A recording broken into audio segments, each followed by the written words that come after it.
I don't have a, oh, yes, I can. There it is. All right. Welcome, welcome everybody. We are so thrilled today to have Dr. Eric Endlich here and to be with you to discuss a really, really important topic that there is not nearly enough information on, and that is, what happens for our kids? What do we do with our kids when they age out of high school or age out of their local programming, become 18 or 20 or 22 or whatever age that happens? How do we plan for our children's future? Most of you, if this is your very first webinar with the National Autism Academy, we're so glad to have you. But if you've been around, you may know a little bit about my story. But I have two kids that are college age as well. I have a 21 and a 24-year-old. And I tell you, I sure wish I had this information when they were, 14 and 15. So anyways, let's jump in. These are some stats that Dr. Endlich gave us. Why focus on autism in college? And these stats are from 2015, but 50,000 autistic students graduate high school every year. That's a lot of kids. And the post-secondary enrollment for kids on the spectrum is lower than that of their peers, like half, 36 versus 75%. 40% of those who disclose that they're on the spectrum receive help and accommodations, and about half of those students enter and end up in the STEM fields. So that's science, technology, help me, science, technology, what's the E again? Engineering and math. Engineering and, okay, yeah. So those are the fields, and that's probably no surprise to most of you. A lot of our kids have, proclivities in those areas and have a lot of interests in those areas. So 50% end up in those fields. And what about working? So again, these are stats that Dr. Endlich can address for us, but this is what he provided us. 58% work between high school and their early 20s versus almost all of their non-spectrum peers. Most of them working part-time and averaging $9 an hour. The statistics on unemployment and underemployment amongst individuals on the autism spectrum are astronomical. Underemployment is a really big piece of that. And about 40% of those who disclose that they're on the spectrum get accommodations. So those are some of the really interesting stats that he provided us, and I wanted to share them with you right up front as a way of introducing the whole topic. But now I want to introduce to you Dr. Eric Endlich. Eric Endlich, PhD, is the only openly autistic educational consultant psychologist who specializes in helping teens on the spectrum successfully transition from high school. He's created an extensive list of autism-friendly colleges and universities at topcollegeconsultants.com. Dr. Endlich is a clinical advisory board member of the Asperger Autism Network and a member of the LD/ND Committee of the Independent Educational Consultants Association, and a frequent presenter at autism conferences. He has co-authored a forthcoming book on an international study of 150 autistic adults, and has taught psychology courses at Tufts University, Boston College, UMass Boston, and Suffolk University. Welcome, Dr. Endlich. Thank you. Thank you for having me. So glad to have you here today. So one more piece. Here's just what we're going to cover in this webinar. It's just some of the things that we're going to cover. Dr. Endlich has so much information, but some of the things you're going to learn is how to determine what programs are right for your student, the value of neuropsych testing just before college. That's something that never even occurred to me. The different levels of support that are available. As we prepared for this webinar, I learned a great deal. I didn't realize there were sort of that many different alternatives. So we're also going to help you figure out the best next steps to take for your family, even if your child is younger. So, and I applaud those of you who have younger kids that are here today, because the longer the runway, the better, right? Then we're going to help you figure out the supports that your child needs. So with that, I want to welcome you, Eric. Thank you for being here. And I am going to Thank you. Give you control of the screen. Okay. Should now have control. There you go. Great. And okay. I'm going to step back and just let you take it from here. I'll chime in when the time is right. Okay, thank you so much.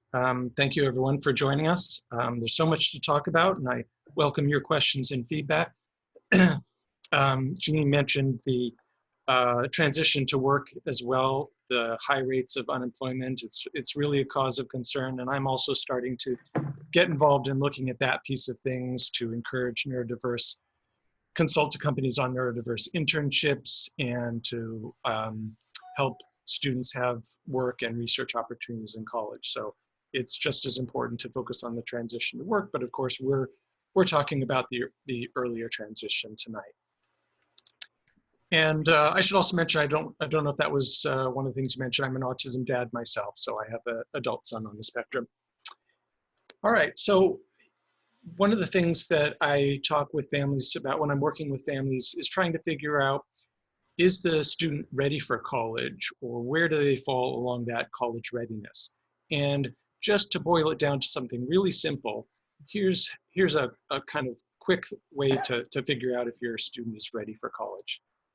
Can your child figure out on their own when they need help? If they're starting to get depressed or starting to sleep in too late and miss classes, if they are falling behind or in a course, if they need help with tutoring. And it seems like we just jumped ahead somehow with the slide. I'm not sure how that happened. If they need help, and they need to identify when they need help, they need to independently seek out that help, whether it's academic help, mental health, physical health, and they need to be able to independently apply those services or supports that they get. So if they can do all of that now, then they should be okay in college. If they are depending on parents or staff at school, that's perfectly normal, but that's something they're going to need to work towards.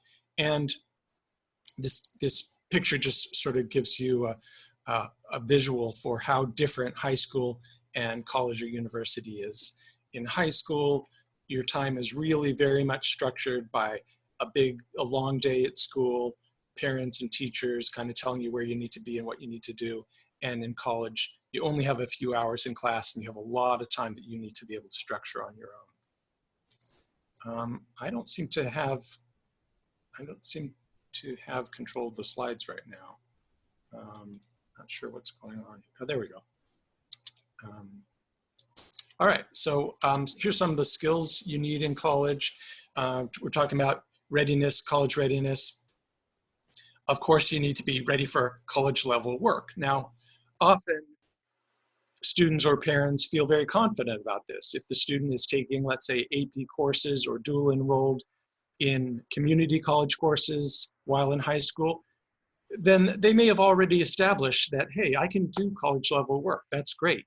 But being college capable and college ready are two different things. In order to be college ready, you need to know yourself. You need to know your strengths and where you're going to need help. You need to be able to advocate for yourself. So a simple example is making appointments for yourself. If you're living away at school and you need to see a tutor or a counselor or a learning specialist, you need to be able to make your own appointments and get yourself there, as well as possibly doctor's appointments, therapist appointments. And if that's not something that the student is doing now already, that's something they need to be working towards. Don't panic if these are things that your child's not already able to do. Hopefully you still have time to help them develop these skills while they're in high school, or possibly during a gap between high school and college, and we'll get to that. Of course, they need to be able to organize a lot of things, or I mentioned organizing their time. They're going to have a lot more unstructured time in college. They need to be able to stay motivated to get to finish their work and be able to manage their anxiety, other moods, other issues. These are skills that can be learned, that can be taught, whether before or during college. And of course, self-care, that means, getting enough sleep, getting the right nutrition. There are kids on the spectrum who don't remember to eat if they're not reminded. So these things, you've got to think about what's going to happen when I'm not there to remind my child to do all these things. So lots of different options after high school besides just kind of going straight into a regular college. And some people might say, well, you know, how do I know if my child even needs college? Not everyone has to go to college. There's plenty of people out there making a good living who didn't go to college, whether it's because they're an electrician or a plumber, or maybe they went and they got a certificate in, let's say, being a medical assistant, or they learned a computer language, or they learned computer skills. There are lots of jobs you can get without going to college. I'm not in any way suggesting that everyone needs to go to college.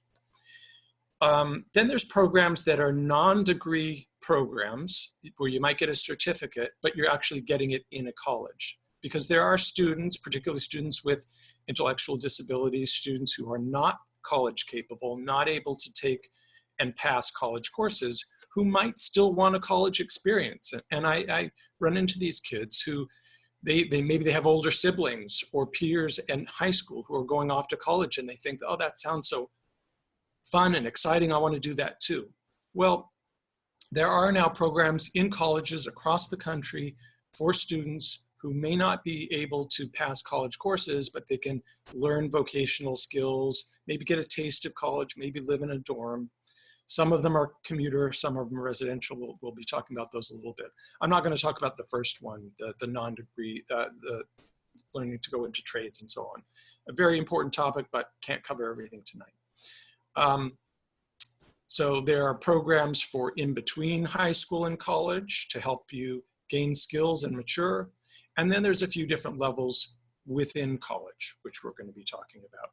Going to a regular college and getting support from the outside, getting support at the college, or going to a college that is specialized for these students. Now, a lot of your students may have already had neuropsych testing, sometimes referred to as psych testing, psychoeducational testing, depending on what tests were involved. There are reasons to, if you haven't done it shortly before college, there are some reasons to do that. One is that student might be looking for accommodations on standardized tests like the ACT and SAT. And if you have already accommodations in high school through a 504 plan, an IEP, it's going to be much easier to get those same accommodations on standardized tests or possibly in college as well. And that neuropsych testing just gives you some additional backing to get those accommodations.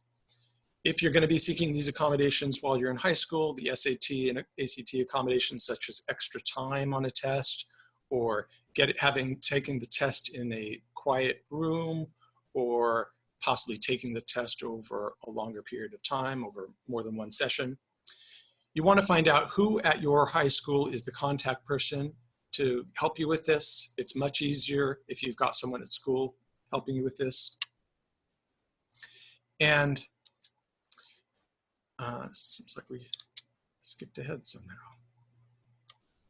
I'm sorry, that was me. I went to unmute my screen and it moved the slide. I don't know why. I mean, unmute my thing. You can back up. I can't seem to back up. Click in the inside. Yeah. There you go. Oh, there we go. Sorry. Sorry, folks. Eric, could you quantify recent? I mean, if you have testing done in freshman year, is that good enough? Right. So typically, when we get to the college point, and we're going to talk about that in a moment, they're going to want tests within 3 years. So that would be like sophomore year of high school. That's on average. Some colleges might be a little bit more flexible and say 5 years. Some might say 2 years. You want it as close to college as possible, not just because the college is saying that's what they want, but because it's going to be more relevant.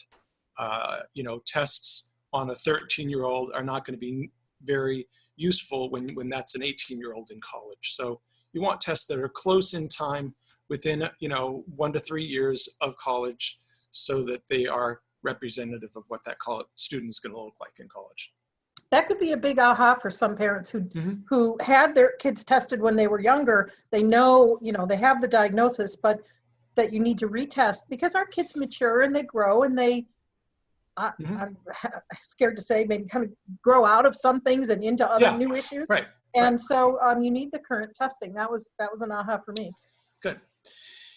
And the testing, of course, should document a diagnosis and should have recommended accommodations. The more recommendations, the more specific, the better. If it doesn't say in the test report that this student needs 50% additional time on tests, it's not enough to wave that's around and say, hey, my child has this diagnosis, my child's on the spectrum, I think they need extra time. If it doesn't say it in the testing, that's not going to be as useful.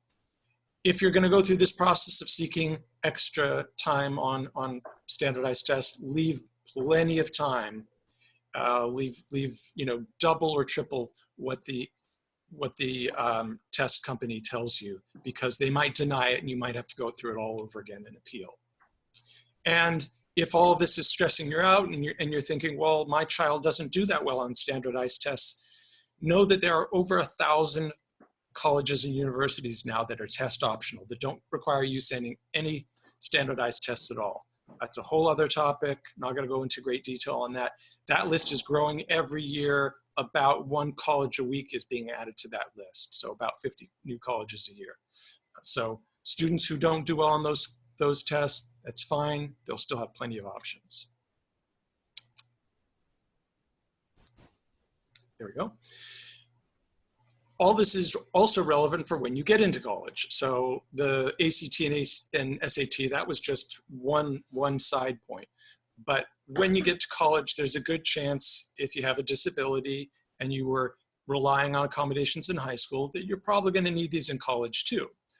Now, this is a tricky topic because some students may feel like, oh, I don't want to do that in college. I'll be fine in college. I don't want to be labeled. I want to get away from special ed. I want to be just like other kids. If you're going to be making this transition to college, this big leap in independence, greater need to structure your own time, more challenging academics, that is not the time to start taking away supports. There may be a time later in college when you can start ratcheting back on those, but when you transfer to college, when you make that transition, that's not the time to throw everything out the window. However, even if you have a wonderful IEP or 504 plan, that doesn't count for anything in college. College may or may not care about that. What matters, as I said before, is the neuropsych testing that documents a diagnosis that says this child has this disability and they're going to need these accommodations in college. That being said, some colleges may be open to looking at the IEP. They may say, yeah, we'll look at what you had in high school, but they are not in any way bound to abide by what was in high school. So that document, the IEP or the 504 plan, doesn't carry any legal weight in college. You're kind of starting from scratch. You want to find out, you want to, particularly once the student has been admitted to the college, and this is a whole other topic of when to disclose. Typically, not always, but typically students get admitted and then the family finds out, okay, who do we contact in the College Disability Center? And what accommodations can they offer? This is something you might want to do when you're touring colleges and researching colleges. When you're in high school and you're going to colleges, feel free to walk into the disability office, ideally with an appointment, but even without an appointment, and ask them some questions about what supports and services they offer. Some of that information may be available on the website, but the website tends to be very limited in terms of how much information. You want to get in there and see, how many staff are in this disability center. What does it look like? Where is it located? How accessible is the disability center? Somebody's asked if those accommodations are those kinds of accommodations are negotiable. Are colleges open to negotiating? Yeah, well, these are usually the folks working in the disability center are typically very caring people who go into the field because they want to help students with disabilities. So they are generally going to be reasonable, but I don't know exactly what the listener means by negotiable. I would say within reason, if it makes sense, given what we know about the child, what's on the the neuropsych report, probably the federal law requires reasonable accommodations, and that word reasonable is kind of the key.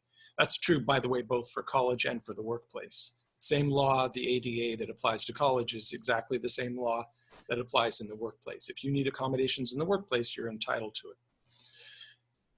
Whether you, before you yeah, go on, could you sure. just clarify for me too that, so do you recommend that you don't disclose until after you've been accepted? Or is it something you want to talk about before you apply or when you apply? Or So again, when you're touring the college, when you're going just to check it out, you, by all means, you can walk into the disability office and say, hey, you know, my child here is autistic, and I want to know what kind of supports you have for these students, and do you have these kinds of supports and accommodations that my child was getting in high school? So you can talk about that openly before you've applied. Disability is not going to run to admissions and tell them, hey, this student who's on the spectrum came into our office. So when you go and apply, unless you state it on the application, that's going to be invisible to the admissions committee. That's a very personal decision. I would have a discussion with the family about that. But generally, what families do is they don't disclose that until after the student's been admitted. And I say generally because there might be a specific reason why a student would disclose it in advance. For example, maybe that's part of their college essay. Maybe it's a very central part of their identity and their experience, and they're writing about it in the essay. So there it is out there in the open. Or there are a handful of colleges where they have a support program that you apply to at the same time that you apply to the college. Not typically, but there are a few that work this way, where you apply to that support program, that autism or learning disability support program, at the same time you're applying to college. So there you go. You're clearly disclosing to the college in the application stage that you have a disability. Don't assume that that's a bad thing. In some cases, that could actually work to your advantage, because the support program, who may interview you at length and get to know you, might say, you know, we think you'd be a really good fit here. We can see that your grades were a little lower this year, but we're confident that with the supports that we offer, you're going to do well in this college. And we're going to tell admissions that we recommend that you be admitted. So it could actually, in some cases, work to your advantage. But that's kind of an exception where you have to kind of apply and put that out there in the application process. Typically, it's after being admitted. Some students, of course, I don't want to imply that every student on the spectrum needs accommodations or every student needs extra supports. Some can do just fine in college without any of these additional supports or accommodations, and some only need accommodations. Some need accommodations plus supports. Those are two different things. We're going to come back to that. We've got a lot to cover, so I'm just going to keep moving along. I think there was a question about accommodations. So the question was, do accommodations get set before accepting an admission opportunity? Typically not. Typically, as I said, those you would put down a deposit, accept the offer, and then go to the disabilities office and talk to them about accommodations. But hopefully you've done your research in advance so that you know this college you've chosen is going to be able to offer the accommodations you want. That shouldn't be a surprise. That should be something that you've done way in advance. So much to cover here, so many different topics, and folks are welcome to reach out to me. I love talking to families, so you know, we may not get to everything. So I mentioned non-degree programs. So this would be for a student, maybe a student with mild intellectual disability who really wants a college experience, maybe is going to be capable of working, needs some work experience, an internship, some work training, and some independent living skills, and just wants to be in a college. So there are programs like this in college where you'd be there. Typically, it's 2 years, sometimes 1 year. So they're usually 1 or 2 year programs. Do I still have, oops, sorry, jumped ahead there. Yeah, so this is just one example. By the way, I'm not recommending and I have no financial tie to any specific programs. I'm just throwing examples out here for your for illustration purposes. There are programs like this all over the country. This one happens to be in Cape Cod, Massachusetts. It's not residential, but students get experience doing different internships, different kinds of work experience, maybe take some courses if they want to, and have a nice experience at a community college. If they want to live on campus, there are different programs available for those. Those tend to be more expensive, they're more intensive, they're more comprehensive because the students there 24/7. They can also work on other kinds of skills, you know, shopping for food, laundry, and so on and so forth. And they're going to have more opportunities for social skills because they're not just there for the school day.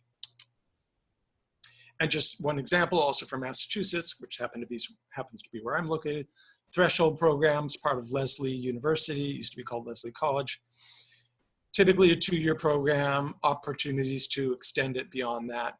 And these are for students who finished high school, possibly with a diploma, possibly with a certificate, students who are getting special education in high school, and typically somewhat below average IQ.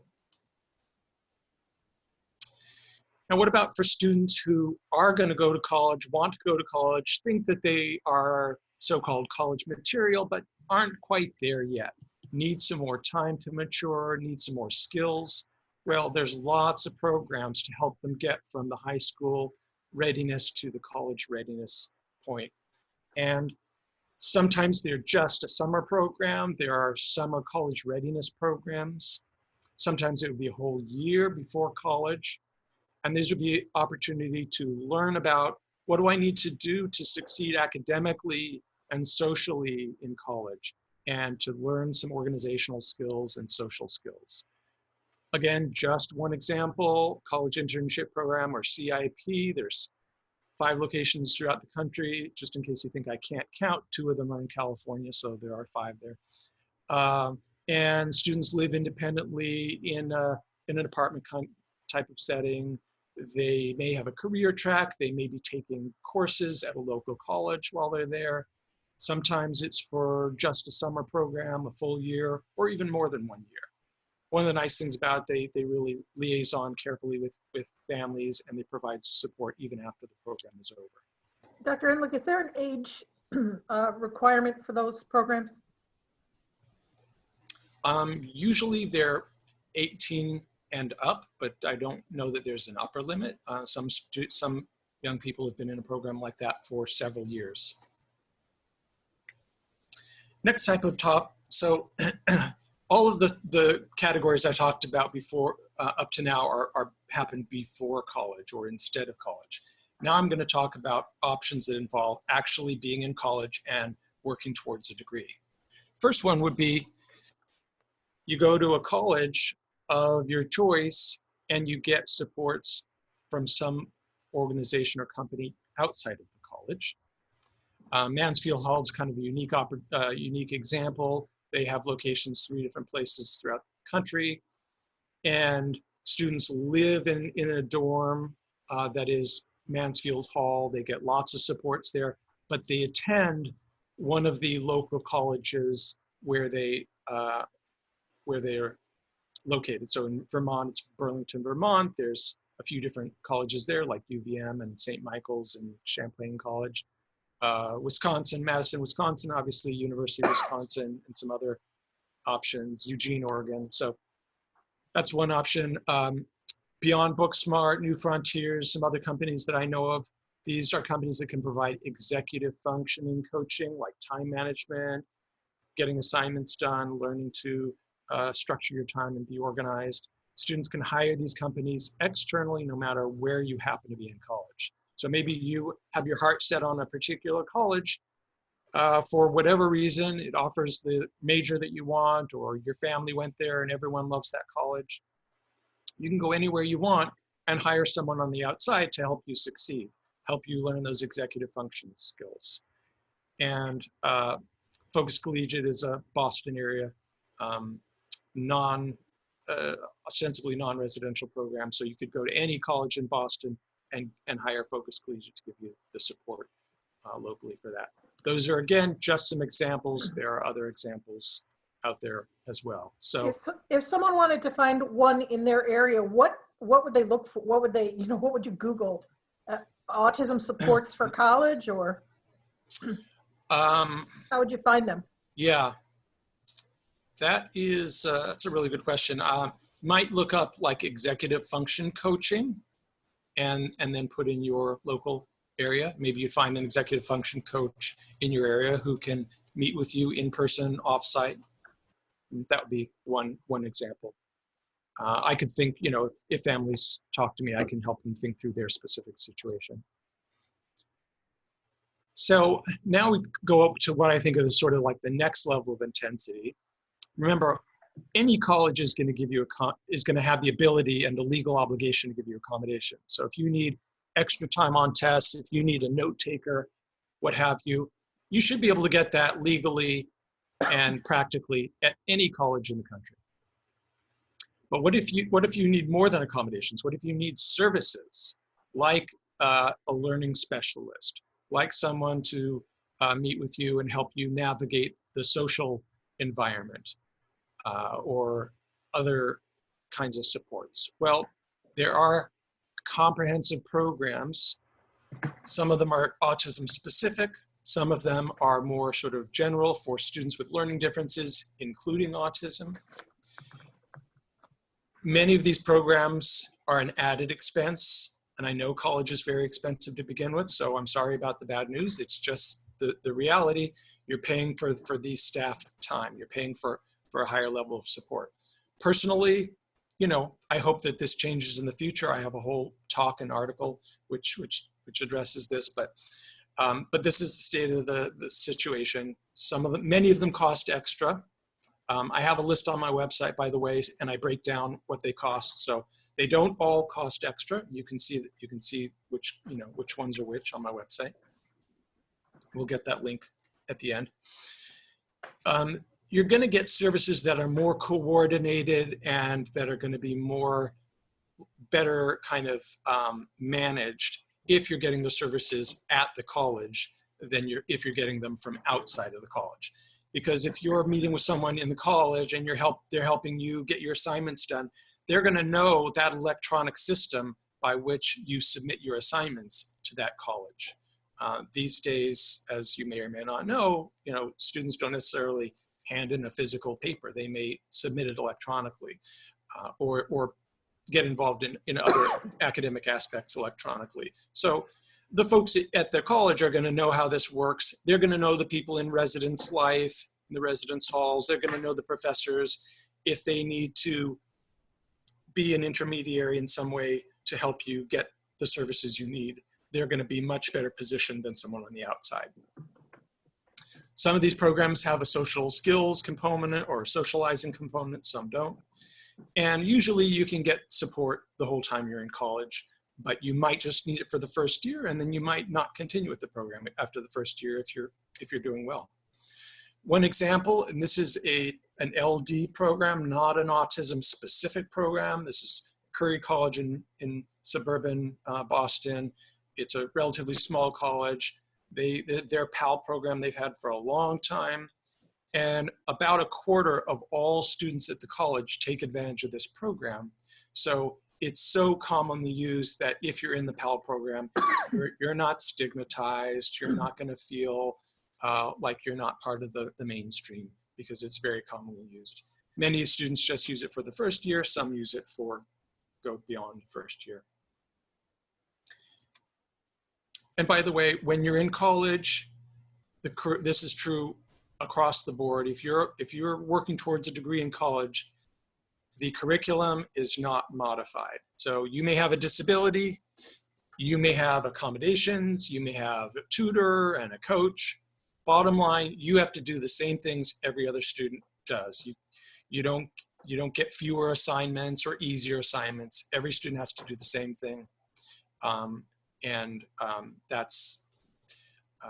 That's the way it works in college. It's, I think, partly an issue of accreditation. And here's an example of an autism-specific program. This is at Drexel University in Philadelphia, Pennsylvania. It's called DASP. Drexel has some folks there, very expert in autism. And last time I was there and talked to the director, she said the program did not have an extra cost. Now, I'm not saying the Drexel itself is inexpensive to attend, but there wasn't any extra charge for this program. And this is just for students on the spectrum. And by the way, the entry requirements for these programs also vary. So at some colleges, you have to come with documentation that has a diagnosis. Other colleges say, hey, if you show up and say, I'm neurodivergent, I want to be part of this program, that's good enough for them. Finally, sort of the most specialized level, there are 2 colleges in the whole country that are exclusively devoted to students with learning differences. And that's Landmark College in Putney, Vermont, and Beacon College in Florida, outside of Orlando. And these are both relatively small. Because they're small, one of the downsides of a smaller college is you're not going to have as many choices of majors as you would in a really big college. But they have some unusual ones, like Beacon College has anthrozoology, which you've probably never heard of, and that is the human-animal connection. And they have great opportunities for internships there.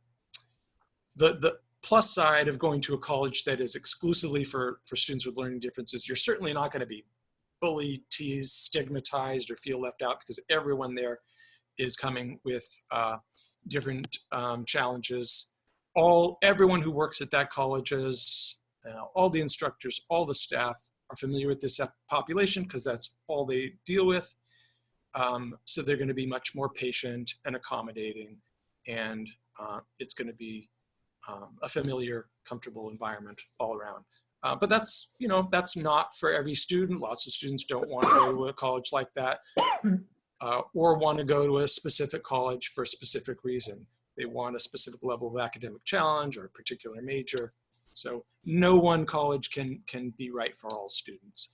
And part of what I do in working with families is getting to know the student and understand their needs so we can match them to the college that they're going to thrive at. So just to summarize what we talked about so far, really important to figure out, am I ready for college? If not, what are some steps I can take now before college to get closer to that? Do I need to learn how to make my own appointments with a doctor? Do I need to learn how to get myself up in the morning without my parents getting me out of bed, and so on and so forth, getting homework done? The more you can move these skills along, the better. But don't fret. There are programs for college readiness, and there are programs for support in college if your child doesn't have all these things mastered by the time they graduate high school. Secondly, self-advocacy is super important. I didn't talk about this a whole lot before, but whether the child's still living at home or not, child has to advocate for themselves in college. You're not having meetings like IEP meetings that you may be used to in high school where the parents are there. Parents are not going to be in meetings.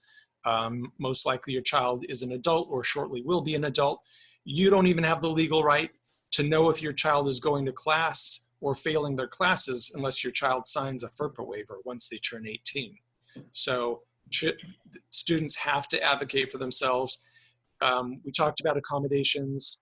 They may need to speak to each of their professors individually. Just because they have accommodations in the Disability Center, depending on how the college works, they may still need to talk to each professor individually and say, hey, I have this letter from the disabilities office saying that I'm entitled to sit up front, or that I'm entitled to use my laptop, even though other students don't.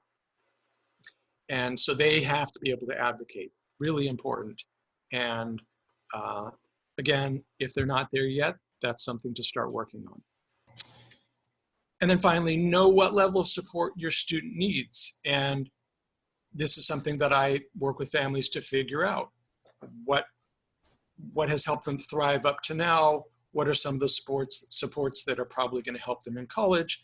And what are some of the colleges that might be a good match given everything we know about the student, their academic ability, their emotional maturity, their interests, what kind of, where they are politically on the spectrum, the political spectrum that is.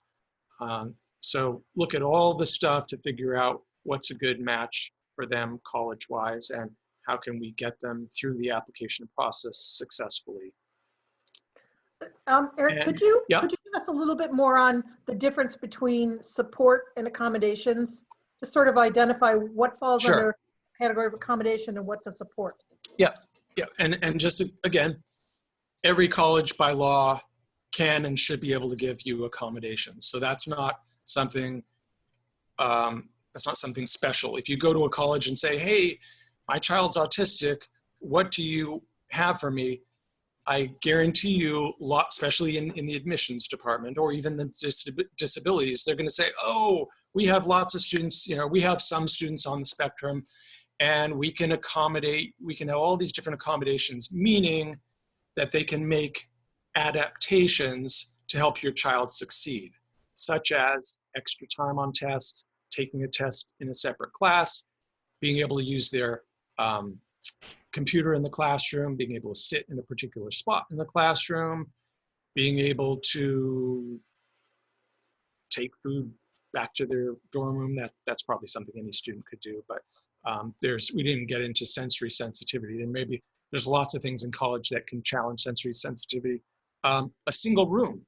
This is an accommodation that they are not going to, most colleges will never mention to you that, hey, maybe your student can't live with a roommate for a variety of reasons, such as sensory sensitivity or other issues, medical issues.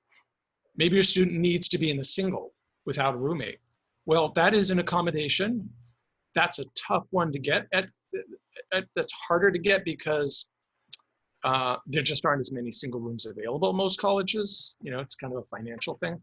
But be advised that that's something your student may need, may be entitled to, and may be able to get in certain situations. It tends to be, they're not going to guarantee that. They'll say, well, depending on availability, we treat each case individually. Although at a special college like Beacon, I think all students get singles. So those are accommodations. Supports would be things like getting actual services, sitting down with a professional, a learning specialist, an academic coach, an executive function coach to work with you on managing time, getting assignments done, troubleshooting a social challenge, helping you figure out how things work at this college with what you need to say to professors. So regular meetings, workshops, social groups, those would all be supports or services. Supports and services, accommodations. And I didn't really talk about groups, but support groups, social groups, those are available at lots of colleges. And again, on my website, which is now up on the screen, topcollegeconsultants.com, you will see right in the middle, Autism in College. You click on that tab and you'll see a link, a list of colleges that have autism support or LD support programs where I describe what they cost and what they offer and where, of course, where the college is located and so on. And I have done put a lot of time into this. If you Google autism support programs, you will find other lists out there. I believe my list is the most up-to-date and extensive you'll find, and it has important information like how much does it cost.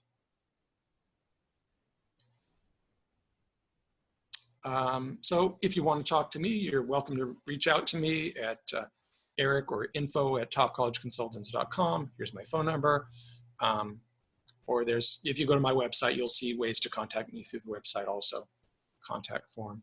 And I work with families to figure out the college selection process, the college readiness, looking for supports, gap year structuring, gap year planning, and helping them through the college essays, which can be overwhelming for lots of students, and students with executive function challenges, which includes almost all students with learning differences and autism.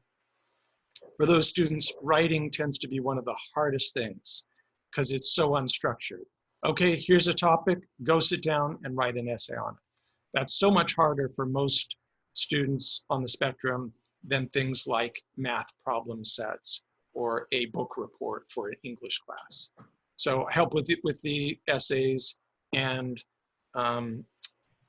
figuring out, help with the Common App, helping them think through the decision. For families who have a budget, who say, well, geez, we can't afford to spend this more than this amount on college. Students, I help them look for colleges where they're going to get the best scholarships, get the best kind of financial aid for their particular situation. And if we play our cards right and you get really good financial aid, the amount of scholarships that you can get pays for my fee many times over. And students, especially students who are pretty good academically, there's a lot of merit aid out there. A lot of families will say right off the bat, oh, we would love to get aid, but we know that we make too much. We're not going to get financial aid. There's a whole other category of aid called merit aid that has nothing to do with financial need. It's more based on things like grades and test scores and other factors. And students can do very well that way, even if there's no financial need whatsoever. One of the things we didn't cover in the slides that I know that you and I had talked a little bit about is what about online support, online classes? What about that kind of thing?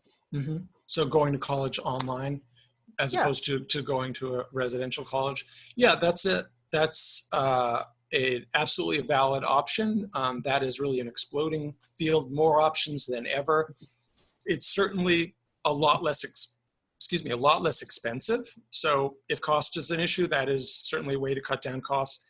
And in fact, many folks may have noticed in the news that there's quite a few employers, including jobs that are relatively unskilled jobs, where the employer is paying for college, and that typically means online college. So in some cases, you can actually get college free through your job as a job benefit for an online degree.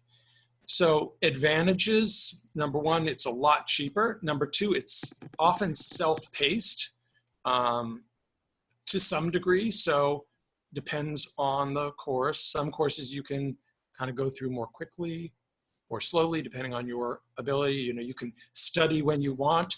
If you have a crazy work schedule or sleep schedule and you study best at 1 o'clock in the morning, if you're taking a course online, you can go log in and put in your chat comments to your classroom in the middle of the night, or 5 o'clock in the morning. So a lot of flexibility time-wise there. Obviously, don't have to move away from home. Lots of flexibility. Live wherever you want. Have access to that course. Disadvantages, a lot of students want the college experience. When you go to college, you can play a sport. You can join all sorts of clubs. You can go to sports games. You can make friends in the residence halls. Lots of things about the college experience you're not going to get through an online course, through an online degree. And that's that can cut either way. So some students may really benefit from that social experience because it's going to help them grow and mature. There are other students who maybe just can't handle it. Maybe they can take courses online, but they can't deal with living in a residence hall or being in a class with other students. So if you have a lot of sensory sensitivities, you can manage your environment at home and take your courses under the conditions that you set. And we didn't get into general things like class size, but I tour 50 colleges a year, and believe me, they differ tremendously. There are colleges where you may take an intro class with 300 students, and there are other colleges where they don't have any classes that are more than 30 students. And some of the classes may even be under 10 students. Some of these are public, some of them are private. So there's quite a variety out there. If you're thinking like, oh, college is, hundreds of students in a classroom and I can't handle that, that really depends on the college. Some colleges, the classes are going to be no bigger than your high school classes and maybe even smaller. So I know that's Yeah. a bit of a side, but I could talk about college all day long. Well, I mean, I think that if other parents are like me, they are recognizing through your description of different types of programs that there's a lot of possibilities out there. And I don't know about the rest of you on the webinar, but I wish I had known that when my kids were early in their high school years. I might have done some things differently. So if right now you're thinking, oh gosh, okay, well, there's so much to choose from, what steps can I take right now? What should I do right now? We're going to recommend to you that there are 2 steps that you take, regardless of how old your child is, whether your child is 20 or 18 and just graduating from college, or whether they're young. There are steps that you need to take to be moving towards independent life for your child. And so step 1 is to connect with Dr. Hendlick. If your child is a junior or senior in high school and you don't get that on that red phone tomorrow and give him a call, you're missing out. You're missing out on an opportunity to get some of the best advice. And I talked to a whole lot of people in the autism community, in the autism world, and Dr. Hendlick's got a very, very specialized knowledge and understanding. And he, just in my conversations with him, he's so kind and easy to work with. Please, if your kid is a junior or, God forbid, a senior and about to graduate and you haven't pinned down school, call tomorrow. Okay, so if that's you, then that's what you should be doing. You should be grabbing the phone, and we will get the phone number back on the screen again for you in case you missed it. If your child is younger than a junior or senior in high school, at the very least, write down Dr. Hendlick's contact information so that when they do get to the ideal time, and when would be the ideal time, Eric? So yeah, let me just jump in with a couple of things there. I can work with students before junior year. I can work with freshmen and sophomore. We don't start on picking a college or writing essays before junior year. So it's not to stress out the student. It's just to help plan out things like choosing courses in high school, deciding how to spend summer breaks, looking for a job, or what kind of internships or work experience. So we're thinking about extracurriculars also. If child has a bunch of different interests, how can we kind of channel this and choose this so that by the time they get to college, they'll have a nice story to tell. So I can work with them before junior year, but typically things really, the actual application and college selection process, that starts in junior year. Yes, sometimes students wait until they're seniors. I don't recommend it. Junior year is the perfect time to start touring colleges, start looking around, start learning about the process. And by the way, if you're a senior and you're still not you haven't gotten into college yet, I actually have an article on my website about that. You can still get into college even now. I know lots of the deadlines were, December, January, February. There are colleges with rolling admission that continue to take applications until they're filled. So Okay. It's not too late, and it's not too early. All right, so we said 2 steps. That's step 1. Be sure that you find a way to connect with Dr. Hendlick, whether that's immediately or as your child becomes more age appropriate for the work that he does. Mm-hmm. Step 2 is you can start now figuring out what supports your child needs. You can start to develop your understanding of autism, your understanding of your child, and your ability to work with them, to surround them with the kinds of support that's most appropriate for them. And that can be a real guessing game for a lot of parents. So it can be a confusing thing to ferret out, because what you think might be helpful may actually not get the job done. So if you're going, oh, how do I figure out what he needs? I love this cartoon. This guy's, gosh, because that's the way I felt when I got to this point. How do I figure out what my child needs? So I want to help you with that. The National Autism Academy wants to help you with that, because there are 3, these are 3 just sort of big major lumps, okay? There's a lot that goes into each of these, but there's sort of 3 pieces that we talk about. One is sort of the transition preparedness. It's, can the child leave home and sleep overnight in another place, Functional skills are, can they keep themselves fed? Can they, keep themselves clean? Can they take care of, hygiene and that kind of thing? And then the social and self-advocacy skills, of course, relate maybe a little bit more to the actual success level in college. But, we have to have social and self-advocacy skills just to live outside of the home. So these are three main areas of support that we've identified, and they all have a lot of components that go with them. So why is it important to start thinking about them now? If your child is already at that junior, senior level, well, hopefully you've been working on that stuff. And, by all means, that's I truly, truly hope that you guys flood Eric's phone tomorrow. My goal would be to have everyone that was, that was at that point reaching out to him tomorrow. But if your child is younger, why do you want to address some of those things now? Why do you need to get a handle now on what areas they struggle in and what kinds of supports they need? And the reason is because the longer the runway, the easier the job. If the runway is longer, the amount of time is longer that you have to help develop those skills in your child, it's less stressful on your child, it's less stressful on you, but it's still important to start. And the earlier you start, the better. And we all know early intervention is best. And this is another time when early intervention, the earlier you start, the better. So even if your child is in grammar school, now is the time to start building some of those skills that that they're going to need. And recognizing that can be a little bit confusing. So, why not just wait? What would be the cost of waiting until you do it later? And again, it could be that your child doesn't get it in time. It could be, you could run out of time for teaching them the skills that they need. You could be surprised by a skill at the last minute that they haven't developed. It's going to be, the longer you wait, the more, the shorter the runway, the more stressful and the more difficult it's going to be sure that you're ready. If you can do it over a period of years, you're really going to have a much, in my opinion, a much smoother, less bumpy outcome in the long run. So you want to be sure that you're moving forward as quickly as you can.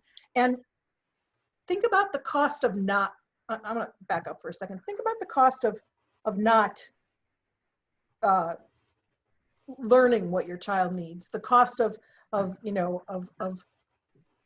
what it's costing them emotionally if you are not working on helping them identify the areas that they need to advocate for themselves in. There's that emotional cost, to me, is huge. I couldn't resist this picture. It's easier to do with help than to navigate alone.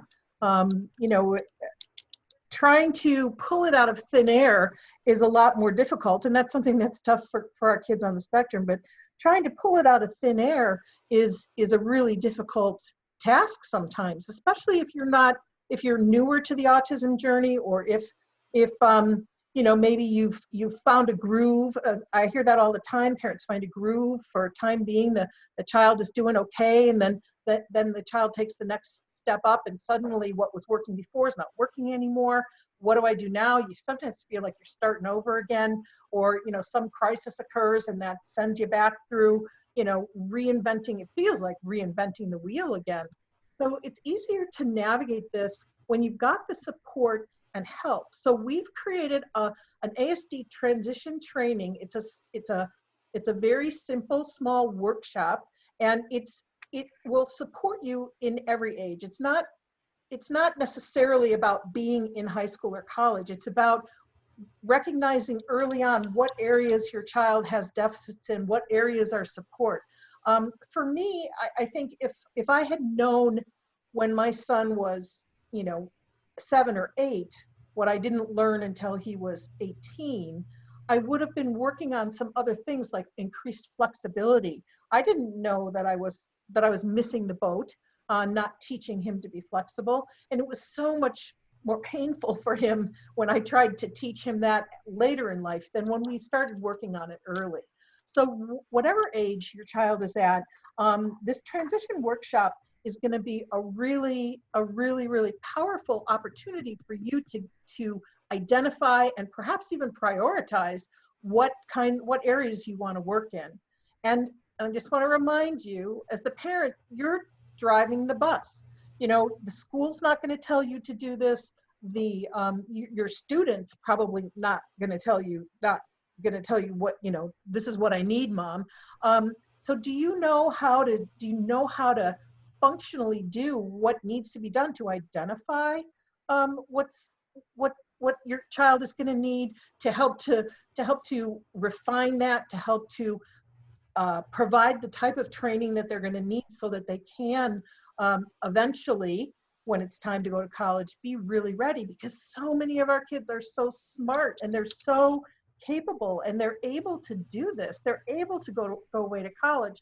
And I'm speaking as a mother who missed the boat. Okay, I missed the boat on this, and it's probably one of my bigger regrets. Had I known that Eric was available, and had I known the work that he was doing, or had I known the National Autism Academy and I could identify at an early age what areas I needed to work on in both of my kids in order to have them ready to transition into life, I would have done some things differently. So that's because I didn't know I was driving the bus, and I didn't know I didn't know the route. I didn't even know there was a route from where I was to where I wanted to go. So having some support and some help in that area would have made a huge difference for me. So if you're asking yourself right now, what's the investment of this workshop that we're talking about? Let me first ask you a couple questions. You know, what's the cost to your family if your child can never live independently?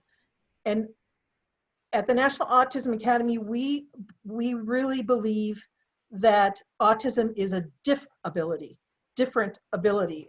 Yes, I know technically it's called a disability, but we're really starting to focus on the different ability. And our kids, most of them, many of them, not all, just like the regular population, not all are ready to college bound or college material or whatever you want to say, but a lot of them are. And the barriers for our kids are very different than the barriers for other kids. So, you know, what's the cost if we never get our kid launched? What's the cost to the family, not only to you as a parent, but to the siblings down the road? You know, what does it mean? What is the cost in terms of time and energy and emotion for you when your child isn't living independently? I could talk about that for 2 days. And, you know, I think we all have this frightful idea what happens to us when we're not, what happens to our kid when we're not here anymore. That is a really giant concern for us. Randy Lewis, was at one time a VP at Walgreens, a very high up VP at Walgreens, has an awesome TED Talk. If you have never seen it, I recommend it. It's about 18 minutes long. But he says in there, he says, the secret wish of every parent with a child on the spectrum is that they live one day longer than their child, that they can live one day longer. You know, it's very frightening to think about what's going to become of our kids if we can't work with them to get them launched. And, you know, what's the ultimate emotional cost to our child if they never get to go and live their fulfilled life? You know, our kids they're not, my sons remind me all the time, I'm not retarded, Mom. You know, they have the same hopes and dreams and desires in life that the rest of the population does. And as a parent, I think part of the definition of parent is someone who cares so much about the fulfillment and life satisfaction of the person that they're parenting, that we all are parents. No one on this call, you would not be here if you weren't that kind of parent. So I know, because you're here, that you care about making sure that your child is reaching their potential and living their best life. So the investment for this workshop is not nearly as high as any of those financial or emotional costs. Right now, online for the workshop it's $97. But if you sign up by Friday, so we're going to give you 3 days, and you're going to get a replay link, and the replay link is good till Friday. We're going to do it for only $47, and that's going to give you a 3-part workshop that will give you I don't want to call it assessment tools, because it'll give you self-assessment tools. So there'll be a packet for you and a packet for your child, and you'll kind of work on coming to some agreement on some of the things that work and don't work. And believe me, this can be eye-opening. When I started asking my son what, he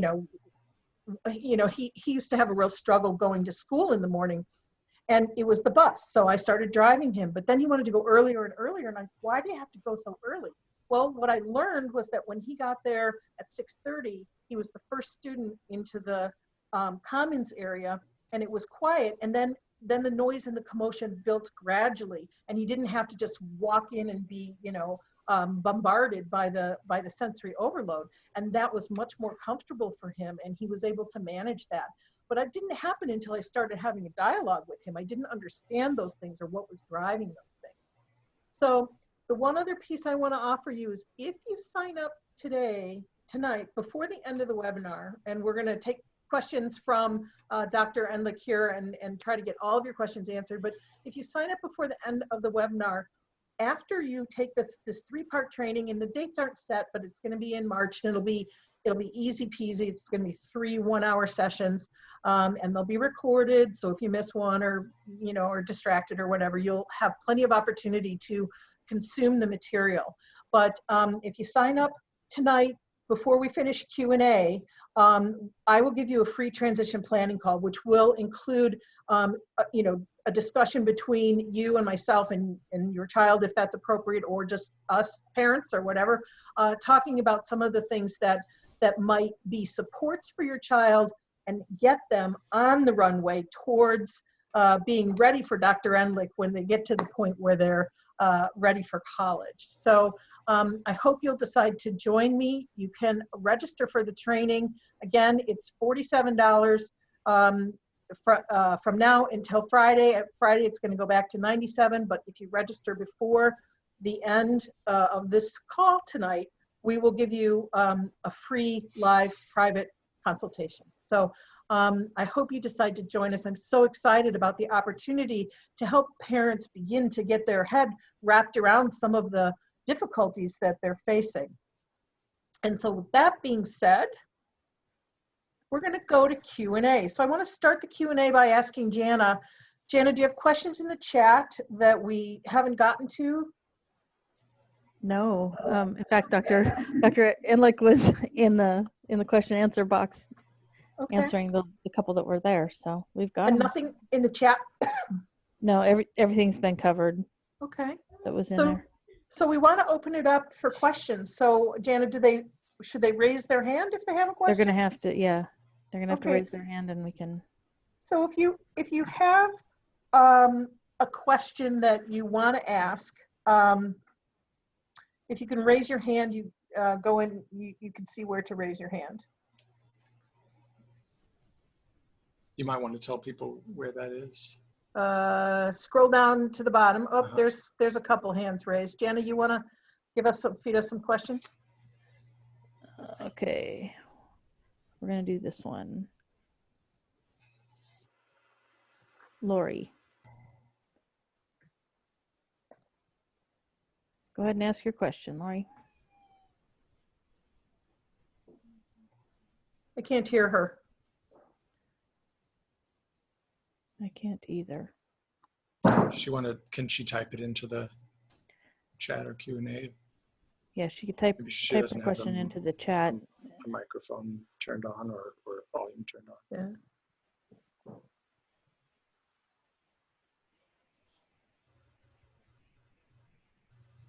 Okay. So we have Lori Figurato. If you want to, if you don't have a microphone, if you want to type your question into the chat, we'll come back to you in just a few minutes. Candy, we'll put you up.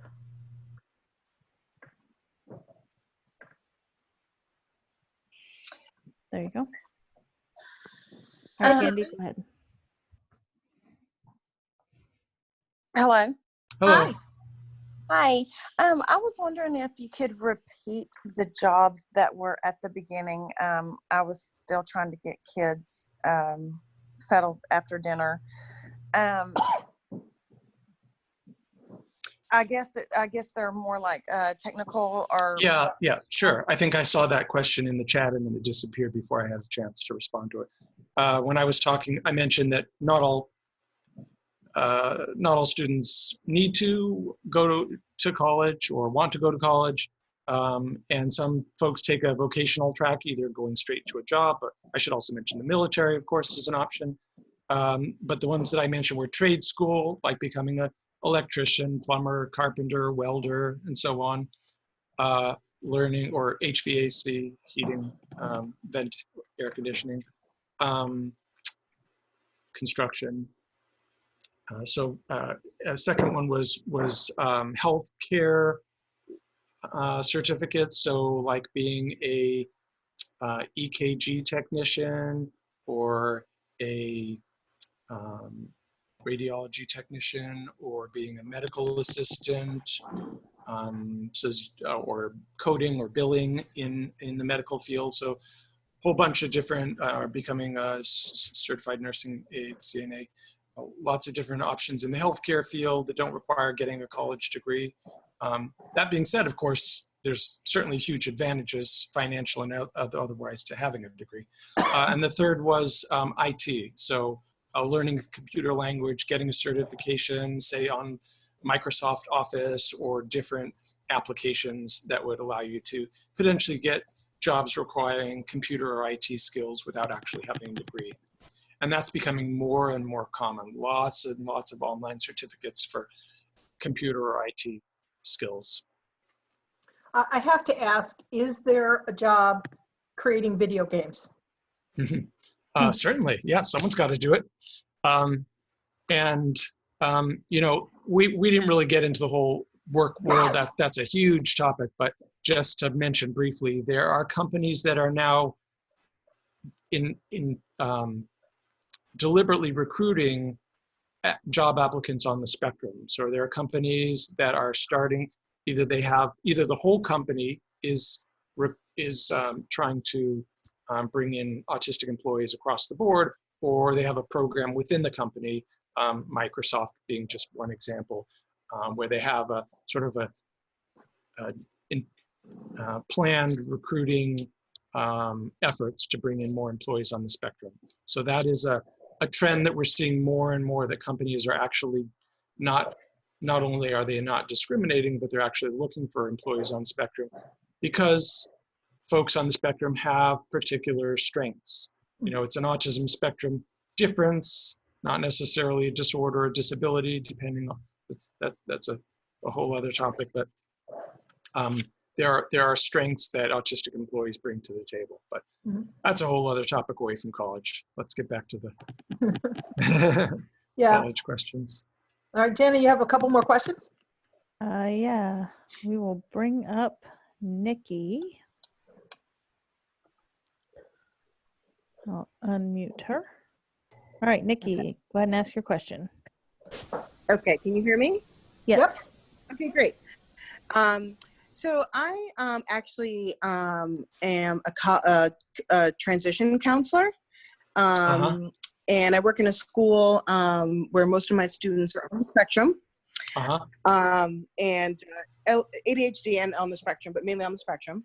Yeah. And you know, this is really helpful for me to see that there are a lot of information that I'm already using, which is helpful to know on the right track. Good.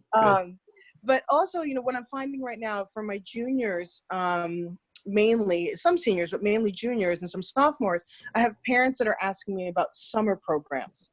So are there, you know, colleges that have a summer college readiness program, or a sort of a program where kids can get used to being away to practice those, you know, daily living skills and those functional skills and those social skills, self-advocacy skills, so that they're ready to transition, you know, post-secondarily?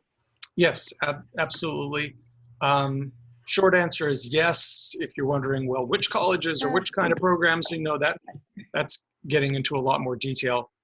So there are, you know, I mentioned some kinds of programs like CIP, College Internship Program. Right. They have a summer program. Landmark College has a number of summer programs, and you don't have to be you don't have to be a future Landmark student to take their programs. They have programs for high school students. They have programs for college students who maybe are Okay. struggling in college. And then there's a handful of colleges that have a summer program before you start to help kind of get you off and running before college starts. Okay. So that's when you've been accepted, correct? Yes, yeah. Okay. Okay. But, you So know, look into folks those are welcome programs. to reach out to me with specific questions to get into more detail. But the short answer is yes, they do exist. Okay. Thank you. You're welcome, Nikki. I'm Is- backing up the screen to make sure we've got your contact information on Oh, the screen. yeah. Oh, thank you. Somebody typed in the chat, There we go. does Yeah. Dr. Enlick do education planning? Yeah, I was going to answer that, but I can't talk Okay. and type at the same time. Yeah, exactly. So I do college consultation. I don't do therapeutic consultation. I can help hook someone up with someone who does that. Boarding school or therapeutic consulting, that's a different specialty. I don't do that. I mean, I know about a handful of programs out there, but I don't do consulting specifically for that. I could help, you know, think through the decision about whether a student needs that, but I don't tour therapeutic programs or boarding schools because there's already 4,000 colleges. That's enough to keep me busy without also trying to take on boarding schools and therapeutic programs.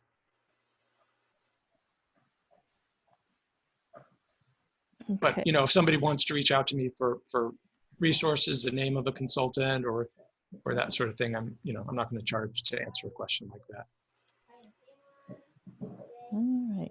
Okay, so Jenny, I'm going to put her up and we will. Looks like Jana's unmuted. Is that the person you? That's Jen. me. Jenny, I'm trying to unmute her, but it's not allowing me to. We still have Jana unmuted. I don't know if that's. That's me. Oh, sorry. Yes. Yeah. Yeah, Jenny is I the don't one see I'm trying Jenny. to Yeah. unmute. I don't know. Jeannie, can you help with that? She's the top one in the participants list. Oh, wait a minute. Maybe I need to do this.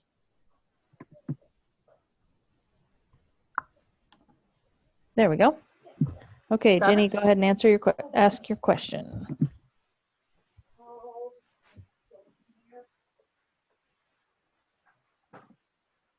I can't hear her. Can you hear her, Jana? No, Jenny, I can't hear her either. are you on mute maybe? Nope, she's not muted. Your computer muted maybe? Could be. Maybe we can have her put her question in the chat too. Jenny, put your question in the chat. We want to get it answered for you, but we can't hear you. And if you're, and we still have a lot of people on the call. We'd also Have love to hear your 42. ahas. I'd love to hear, oh, I didn't realize this, or I'd love to know what kind of aha you have. So if you want to add those comments to the chat, we'd love to hear some of those. Okay, we're gonna go with Vanessa. Is gonna be the next one here. Vanessa, Hi, go can you ahead. hear me? We Hi. can. This is a question for the younger years. How do you get them through those years? I'm working with a little, he's in 4th grade, and I personally know his mother, so I'm helping out with staying with him because the ABAs weren't working out for him. He was basically just coming to school and playing on his iPad. He refused to do any work.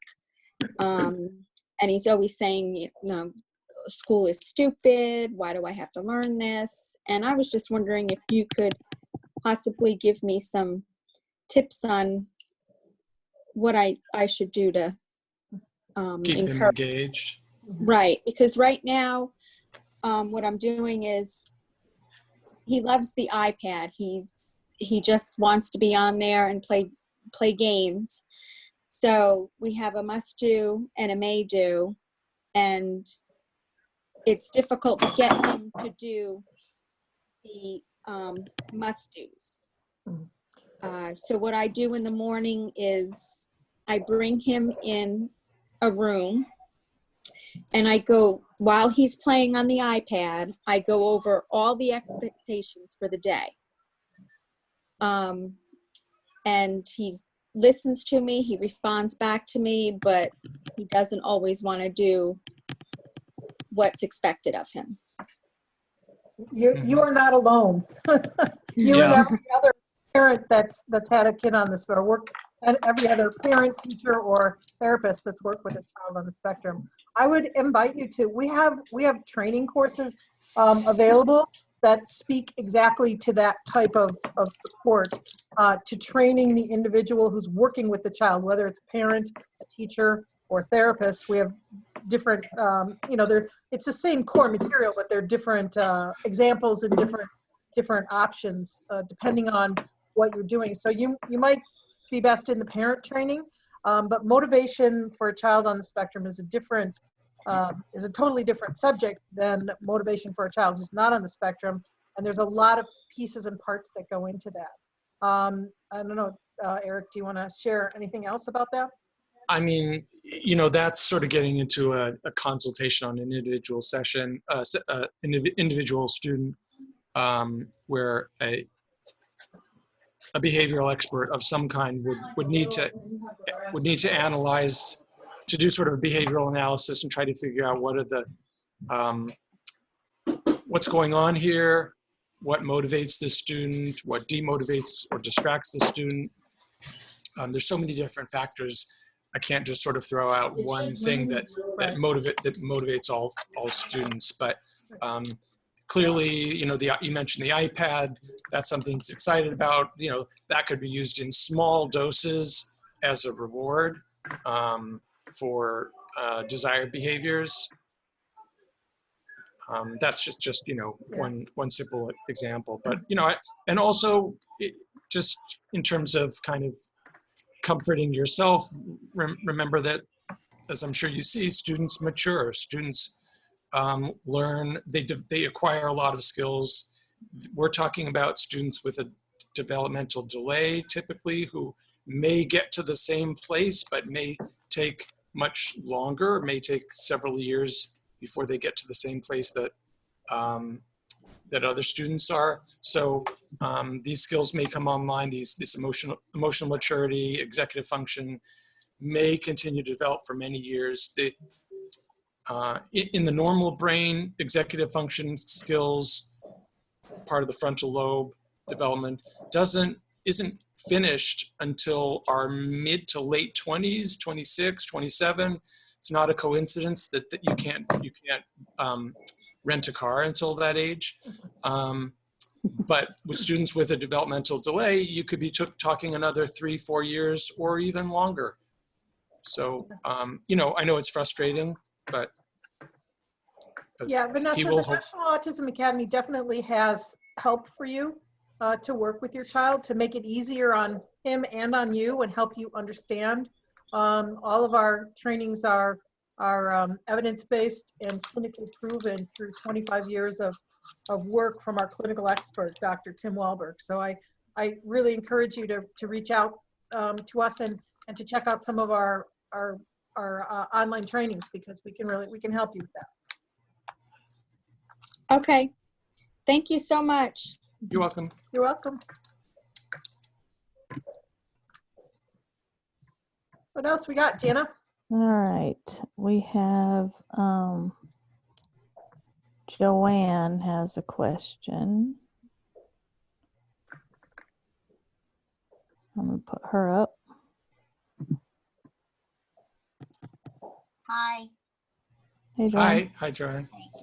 My question is, some colleges allow a student to take a class but not be registered, to do a trial run to see if they're going to be able to do a classroom and keep up with the class, and then the following year, the next year, they could register for the class and retake it. Sounds like what you're describing is auditing a course, Yes. where you just kind of show up and maybe you go through it on your own, but you don't actually get credit, or maybe you don't even turn in the assignments. Um, that's probably, it sounds like you're talking about a student maybe who hasn't actually enrolled in the college, right? Because if you've enrolled, if you've been applied, admitted, and enrolled, you're expected to take a full-time load like anybody else. You Yes. might, with a disability, you might be able to get an accommodation where you can take a slightly lighter load, like maybe one fewer course per semester. Even that is a challenging accommodation, but it's possible. But if what you're talking about, just like auditing a course, I mean, that's really up to the professor. You know, anybody can walk into a college class and say, hey, I'm not, well, some colleges will let you audit a course for a fee. Community college might be a good place to do that. Or, if you know the professor, if you reach out to the professor and they say, hey, if you want to just sit in the back and, follow along and you don't disturb the class, then sure. So that's a possibility in theory. But that seems like a kind of a slow way to answer that question. You should be able to know by the time you finish high school if you're capable of college level work. Your teacher should be able to answer that question. Your high Well, school. my daughter is homeschooled, and Oh, okay. All right. yes. Yeah. In the public school, she would have a very hard time focusing Mm-hmm. in a class. Yeah. Everything would distract her, and she has the sensory and all. Yeah. So I was just thinking, like, could she just go to a class and just kind of check it out? Just sensory Quite possibly, wise? you'd want to reach out to the college or to the instructor and find out. But that seems quite reasonable, particularly if the college thinks, hey, next year this student might be a paying customer. They might be accommodating about that. Homeschooled students, I think are great. I love working with them. Sometimes homeschool students will take community college courses while they're still in high school, which does a number of things. It looks good on their transcript, and it also gives them a taste of working at that level. And yeah, I was going to ask you about that. If she needed like an IEP to do homeschool and college to get the credit, like they do in high school, they'll take a college course and get double credit. That may be specific to your district. I'm not sure I can answer that. Okay. Or it might be specific to the college, but the community college. But it's a very common thing these days where students are, there's students with disabilities who are dual enrolled, but there are also students who don't have disabilities who are taking community college courses. So I think, short answer is no, not every student doing that is on an IEP. And that can be really helpful. It can save you a lot of money, for one thing. There are students now who are graduating high school who also have an associate's. They already have 2 years of college under their belts because they were taking those courses while they were in high school. So they only need to pay for 2 years of college to get a degree. Those are some smart and disciplined kids. To a bachelor's degree. Maybe not some of maybe not some of your kids, but there's so many more options out there now than there were when many of us were growing up. Yes. Okay. Thank you. You're welcome. All right, Jana, do we have one or two more questions in the queue? Yeah, Jenny asked in the Q&A, I'm a transition coordinator and work with the county board with transitioning students to adult services and with a variety of disabilities. Do you know of any resources for students in college that can provide support with home-based skills, like daily living skills, if they live in a dorm, cooking, cleaning, laundry, etc., even for those with mobility issues? And also wondering if Medicaid services will pay for any home-based services and how the Employment First initiative affects services provided.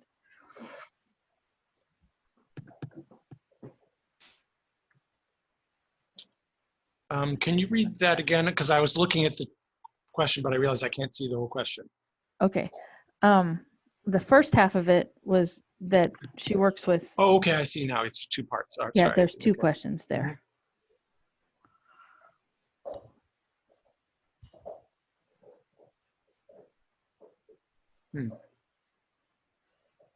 That is not an area that I'm familiar with, but if the student is a client of a state agency, in Massachusetts, it would be DDS or mass rehab, vocational rehab. It's quite possible that the developmental disabilities agency or rehab agency would have something, would have funding for that. But that's gonna vary from state to state. I don't know about the Medicaid question. Yeah, neither. Yeah, I'm not familiar with that. I might have a couple thoughts on that, but I'd like to maybe take them offline. So if you want to send me an email or give me a call, we could bat around some ideas. Okay. There's one here that says, my son would like to be in the cartoon production. I'm answering it now. Oh, are you? Okay. Yeah. Okay. You go ahead. As long as you started, I'll finish. Go ahead. I'd like to know if there's a program for the people on the spectrum and where. Yeah. So there is actually a company in Sherman Oaks, California, that employs artists and animators on the spectrum. I want to say it's called Exceptional Minds, but I could be. I'm not sure if I'm remembering that name correctly. I could look it up easily enough, but there is a company in California that is specifically recruiting neurodivergent employees to do animation and related work. If you're asking, are there college courses for that? There are also college courses for people going into animation at art schools, specialized arts colleges, as well as liberal arts colleges. I've seen amazing stuff up on the walls when I tour colleges of college students doing cartoon, anime, stuff for video games, great stuff that they're doing. And as for whether there are support programs on the spectrum, there's sort of 2 different things. So there are colleges that have animation programs where you can study that. There are colleges that have support programs. If you're asking, is there a college that happens to have both? I think so, but I don't know. I couldn't give you a list off the top of my head, and I would have to look at the individual student. What kind of supports does this student need? As we talked about earlier, some students, need more. Some students need less. There are lots of programs that are not autism specific, that are LD, learning differences programs. So yeah, but the answer is yes, those things are out there. And I'm happy to help folks find, exactly the right fit for them. All right, Jana, do we have one last question? Well, I'm not sure what the question exactly is. Sapna put, how will we be sure that they will be doing college and not the vocational course? I saw that, but I'm not really sure I understand the question. Maybe their person is asking, well, she's in Canada, I know that. So. How do we know if the student is appropriate for college versus vocational? I don't know if that's what the question is. That would be, so I don't know if I'm, I don't know if I am answering the right question. I know, but that's something that folks usually figure out in high school in combination with their teachers and high school counselors. And I would, if I was working with a family, I would be getting to know the student, getting to know the child, and figure out, what are their interests, what is their academic level, do they want to go to college, are they capable of getting through college, do they need to go to college? Depends on what their career goals are too. How important is that, do they want to go? Well, we were talking about motivation earlier. Student has to be pretty motivated to get through college without parents sitting there looking over their shoulder. So that's a big factor. Yeah, definitely. Big factor. Yeah. I mean, once students get out there and start touring colleges and talking to instructors in the fields that they're interested in, they're going to get it. A lot of them are going to get very excited about college. I mean, I get, I've been through college and I'm touring colleges every week, and I still get excited hearing about the stuff they're doing. There's so many innovative things going on out there. So I think when students get out there, if you're into history or political science or whatever it is, you start talking to those professors and hear what they're doing with their classes and the trips that students are going on and the projects they're doing out in the community. A lot of students are going to get really excited and say, sign me up. But it's not for everybody. Right. Some students just want to go to work. Yeah. Some students probably just want to sit around and play video games, but that's a whole other topic. Yeah, and that's a topic that we do address in our parent training. So if you've got one of those, grab a hold of one of our parent trainings. And I know they're out there. Yeah. All right, Jana, any last pressing questions before we wrap up? It's a little past 6:30. I think, Dr. Andlick, did you see the last question in the Q&A? I did, but I don't She's- think I understand that one either. Yeah, she's trying to figure out what, I think you kind of addressed that you're not really an expert in what state services individual states can provide. I mean, what their state plans will provide. Yeah. So what I have seen is young people who are clients of the vocational rehab agency in their state. Though some of those programs, some of those agencies will provide funding for higher education, post-secondary education. And there is a program for students with learning differences, including autistic students, it's a support program that is located at colleges up and down the East Coast from, I want to say, Virginia to Vermont. And many of those students have that program funded by vocational rehab. So, yeah, I don't know if that totally answers the question, but sometimes there's funding out there. Yeah, I think on that note, it's time for us to wrap up. Thank you so much, Dr. My Endlick. pleasure. Yeah, I so admire your work, and I know that you are helping all kinds of kids get on the right path. And if you're needing support for that, please do reach out to Dr. Endlick. But in the meantime, grab a hold of this transition training. We'll help you get your thoughts around it. We'll give you the tools that you need to begin to have the language and the ability to talk with Dr. Endlick more easily about what your child is really going to need to survive. So don't forget to grab that training at nationalautismacademy.com/transition. And with that, I think we're going to say goodnight. Thank you so much, Eric. Totally appreciate all you're doing for all Great of these to be families. here. Thanks for all your great questions. Yeah, and you're doing great work, and thank you so Thank you. much.